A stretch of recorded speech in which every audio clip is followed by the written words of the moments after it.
Europe 1, il est 8h52. Maxime Switek, 6h-9h sur Europe 1. Et on en vient au débrief de la matinale, les temps forts, ce que vous avez entendu ce matin sur Europe 1, 8h20. Michel Sapin, le ministre des Finances et des Comptes Publics, était l'invité de Jean-Pierre Elkabbach pour l'interview politique. Le budget du ministère de la Défense va être relevé. Forcément, il va falloir faire des économies ailleurs.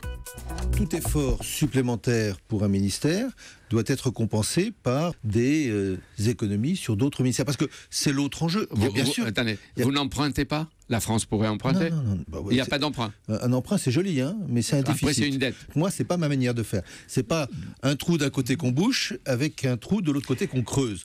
Donc, puisqu'il y a plus de moyens, et c'est légitime, pour la défense, pour la sécurité des Français, il y aura plus d'économies faites dans un certain nombre d'autres ministères. Et vous réagissez sur les réseaux sociaux, hashtag E1matin sur Twitter. Michel Sapin n'a pas dit ni comment, ni où précisément il allait faire des économies, note Naboulio HZ.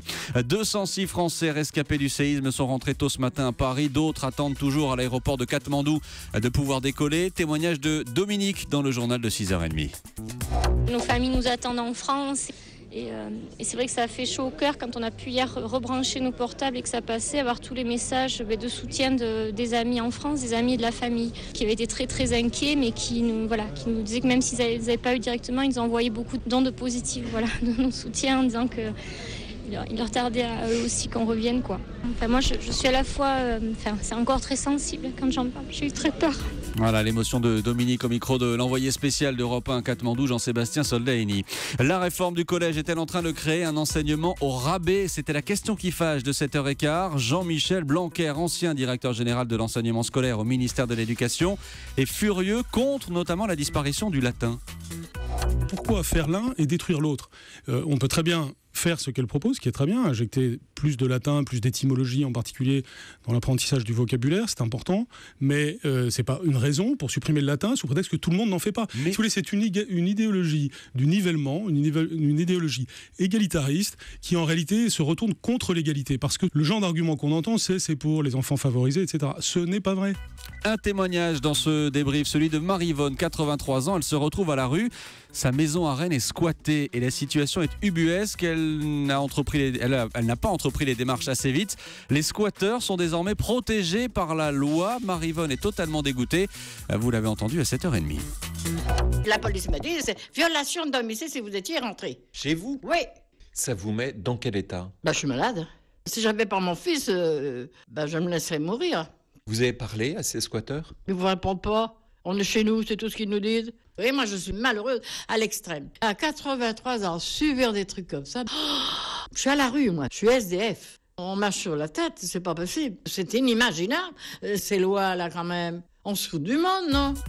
À 8h, nous vous parlions sur Europe 1 de cette première mondiale. Des prothèses imprimées en 3D ont permis de sauver des bébés atteints par une malformation rare.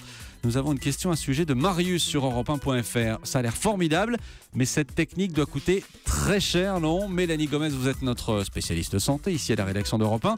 Que répondre à Marius ? Eh bien non, en fait, bon c'est surprenant, mais en réalité, ça coûte vraiment pas cher. C'est de la médecine, voire de la chirurgie sur mesure à très bas coût. Les auteurs de cette première mondiale expliquent que ce qui coûte le plus cher finalement, c'est l'achat de l'imprimante 3D évidemment, mais ensuite fabriquer la prothèse ne coûte presque rien.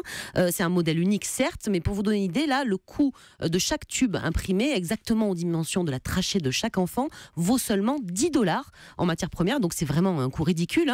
Donc lorsqu'on sait que certaines équipes travaillent déjà sur de l'impression de peau, d'os, de cornée, on se dit que d'ici quelques années, ça pourrait devenir une technique de régénération des tissus miraculeuse, mais aussi très rentable. Merci beaucoup pour ces explications, Mélanie Gomez. Et puis le kiosque, le tour d'horizon de la presse était à 6h15. Un guide vient d'être publié pour mieux accueillir les touristes étrangers en France. Et Axel de Tarlet nous a livré quelques recettes. Chaque nationalité a ses habitudes. Les Russes sont sensibles, eux, aux quelques mots prononcés dans leur langue. Alors, travaux pratiques. Est-ce qu'il y a quelqu'un qui sait dire ici bonjour en russe ? Alors, je sais dire merci. Non. Ça se dit Здравствуйте. Здравствуйте. Voilà. On va garder Alors, ça. les Américains, eux, aiment les chambres spacieuses et les grands lits. Les Chinois sont superstitieux. Donc, ils n'aiment pas le chiffre 4. Donc, ne pas donner à un Chinois la chambre numéro 4 ou une chambre au 4e étage. Voilà. Vous avez... Comment on dit bonjour en russe ? Здравствуйте.